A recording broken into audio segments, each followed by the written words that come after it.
NEET परीक्षेत stellar अकादमीच्या विद्यार्थ्यांक घवघवीत यश. जायत्या भुरग्यांक खंय 500 मायज मार्क्स पडल्यात. पोरू परस अंदू मेडिकल सिटां चड मेळुये म्हूण अपेक्षा. संस्थापक आणि संचालक योगेंद्र सिंग सिकरवार उलयलो.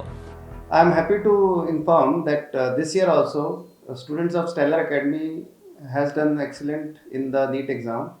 Our student, the highest scorer is 572, Subhalakshmi Kantan. Other than her also many students have got above 550 and there are much more students above 500 also. Overall this year paper was extremely difficult as we have seen across India. The cutoff has gone down.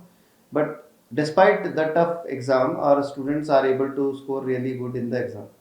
So we are hoping and expecting better number of selections in GMC and in other medical colleges this year as compared to what we have sent last year. So I congratulate all the students for their hard work, for the result, excellent result which they have achieved. I also thank all my team members, my faculty staff or other staff also who has done really hard. And I also would like to thank the parents who have reposed their faith.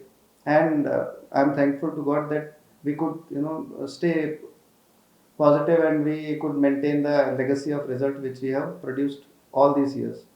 So once again, I congratulate all the students. Thank you so much. Bureau report prudent.